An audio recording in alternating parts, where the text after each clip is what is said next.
Welcome back to another video, ladies and gentlemen. In today's video, we're going to be starting a new series called How to TSS. A series where I explain how to become a good esports player alongside how to develop your skills. In this video, I will be showing you tips and tricks to become better alongside gameplay that I will commentate to make you aware of my mistakes and aware of things that you should try and incorporate within your tournament experience. But first of all, we need to know, what is War Thunder Tournaments? It's a really simple question, but some people may not get their heads around it. Well, it's quite simple. War Thunder Tournaments is basically just in general, the esports of War Thunder. From being like competitive games like 2v2s to even like the FNCS of War Thunder with WTCS. However, War Thunder is a very, very varied game, as we know, and so is TSS. TSS offers such a wide range of vehicles, and basically it offers such a wide range of game modes. You can have naval, you can have aircraft, you can have anything. My personal opinion, I prefer air just because I'm always becoming air main, but you could get into any aspect of War Thunder TSS. However, before we dive into the video, please make sure to drop a follow and like the video. It means so much to me, and just over 1% of my viewers actually follows me, so it'd be very much appreciated. Thank you. Well, some of you may be sitting and wondering, why should I even play TSS? Like, what is War Thunder Tournaments? Well, I thought the exact same a couple of months ago, but then I properly discovered it.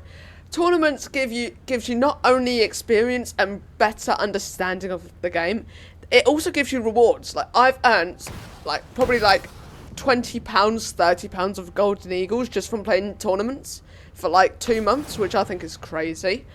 And if you're a good enough player and you become really good at the game, you can actually get real life money from like even the thousands and thousands of pounds. Now get into the itty bitty of TSS. With TSS, you have specific lineups, like I said. However, like every other game, you have meta vehicles. Meta vehicles being those that compete better and can survive longer than other vehicles. Say, for example, the Rafale might be better than the F-16 Pobit. In this scenario, in the 2v2, we were definitely running Typhoon Mirage. Probably issue 30 was better, but we know that we could play the Typhoon better than other vehicles, and we know we were confident in those vehicles, so we were able to run it. And that's something I definitely think you should take away from this video. You don't have to always play meta. Now, I'm not going and saying play F-16 Pobit against 4 Rafales, but if you're confident in the Typhoon and you know how to play it well, I'd always advise playing it. Just a little side note as well, all these series of episodes will be influenced by another great content creator. He goes by the name of Megan Fox 3. So if you enjoy this style of content and you enjoy learning from me, also make sure to go check out Megan. He's so cool. So I'm going to introduce you to some commentary now, moving on to the next game. We are running a Mirage and Eurofighter against a Eurofighter and Gripen E. I know that if I take a joust with the Gripen E, I will most likely win because I've got a better HMD, got better engines, and ultimately I've got a better everything compared to him. Only way he wins is chaff count, but that genuinely doesn't matter.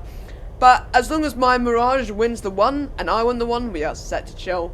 So what I'm going to do, I'm going to be taking this joust with the Gripen E. I do a bit of a goofy notch, don't know why I did that. But I'm just going to stay defensive, then I am going to launch some missiles at his way. I'm not wanting to get into a dogfight because then I know I would struggle a bit. The missile pulls and we take him down. And in this scenario, I won my 1, and all I need to do is wait for my Mirage to win the 1. In theory, I could go and help, but I was communicating with him, and he said he was winning the 1. So I was just making sure I wasn't going to get deadmanned, and then I eventually came over just to go and check on him, and we won the round just like that. Moving on to the next game, we are facing a Gripen E and Typhoon, very similar to last game. We are running, again, the Typhoon and Mirage. Mirage definitely isn't as good on this map, just because the Mikas are definitely superior close range. However, I do have an advantage on this map being a Typhoon. I do get some nice C5s, especially on the long side of this map. So what I do, I only fire them just to put some pressure on them. I don't want them sneaking up anywhere, especially if they're playing a Gripen. We don't want them flanking anywhere. So I put on some pressure, and then I decide to notch. Just pre-notch because I know there most likely are missiles coming my way. I hold TWS just to proper track those in while they are flying. That's something that you should try to do as well. Don't just leave your missiles to raw dog. Always try to give them a bit of extra data, because that's what gives those sometimes extra hits in some scenarios. Sadly though, my missiles don't connect just because I didn't fire them really at a top-down angle, and especially if they multied, it just doesn't work. However, in this scenario, the Gripen gets under my radar. I can see it at this moment in time. I try finding the Gripen. I get a bit tunnel focused on this Typhoon. The Gripen rather, sorry. And I make the notch of the Gripen, and then I get missile pings from the Typhoon. And just because I lost visual on him, I just didn't know where he was. I turn in, and I just died to the missile, which was a complete issue. Complete my issue. And then, so we were out the game, but luckily, switching to Gina's point of view, he kills the Gripen, and then it is a 1v1, and yeah, he just domes both of them. Very well played. Not just the Typhoon rather. And in this scenario, the Typhoon doesn't stand much chance. Mikas are just superior, and the Typhoon eventually goes down. Moving on to the next game, we have decided to switch it up a bit, and I decided to play the SU-30. I am not too confident with the SU-30, however, just because I don't really like its airframe. I find the airframe a bit, in weird words, a bit bussy a bit time. I don't like how it turns, and the way it loses way too much energy just doesn't really suit my playstyle. You'll find I kind of notch in a different way compared to other people. Yeah, so I just don't enjoy it, but I mean, I play it for a round. I mean, I might as well. So what happens? I get a missile on that guy. I unfortunately don't get the relock in time. However, the Typhoon in a second will just come and rush me. And that's when, this is where the SU-30 is quite good compared to the Typhoon. Your R77 just pulls so much more than the A120s. So we go into a notch here. Bit of a scuffed notch, but here we go. The 77s, being the beautiful things they are, they pull, winning me that one and easing the pressure. This means that I can now gather a bit of speed and turn to Gina, who's currently fighting the other guy. I come over, and bearing in mind just the raw missile spam the SU-30 has, I do a notch just because I don't want to die and make it a stupid 1v1. However, the amount of missiles I have, I know we are definitely in the superior range, even though we're in a 2v1. So, I just notched that missile. At this point as well, I'm just talking to Gina saying, just find him, I'm with you, blah de blah de blah. And yeah, there you go, we get some missiles off, just putting that pressure on him. We are not letting him kill Gina, because that would be a very bad day. And then we just full lock the ER, just to make it annoying for him. And then he goes down, sealing us another win.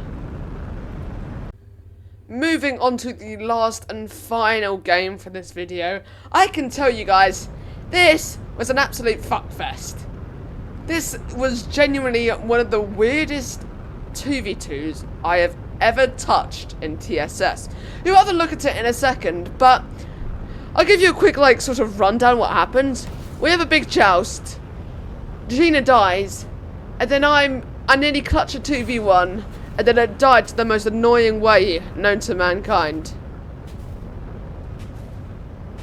One way that I tried to play my SU-30 SM, I normally try to stick back, and I just try to ER sling. I try to, if I had my ideal lineup, I would have a Euro pressuring, whilst I held ERs, but obviously in this case I didn't, so hey ho. But you can just see as well, the thing why I don't like the SU-30, you can just see I lose too much speed. I'm slow now. And yeah, that comes down to partial skill issue, partial my hatred for this vehicle. But what happens, because I'm so far behind, I think Gina just basically gets pinched, he gets cut off, and he dies relatively early. You'll see that in a second. So, yeah, he dies early, and it was just an annoying game. It was a really annoying game. So there you go, he's dead, and we 2v1 now. So, you can see as well, I just don't like it. Like, and yeah, it is skill issue at the end of the day, but it's just, yeah, ugh. It's not my vehicle. I prefer the issue 27SM. And by the time of recording as well, they did a test 2v2. This is a top tier test 2v2. Technically not even the real 2v2, but hey ho, we love Guardian devs, and they know they love us. Alright, so what happens? I launch at the Typhoon, he spots close, and I prepare to get into a notch, right? I'm in a notch, and I kill him. Very happy days. However, due to the mirage pings, I'm still convinced that's the radar missile, so I go full notch. However, last second, I realise it's a flipping AIM-9 LI. So I lose the 2v1 to an AIM-9 LI, and I was enraged. Anyways, ladies and gents, that concludes my first How to TSS video.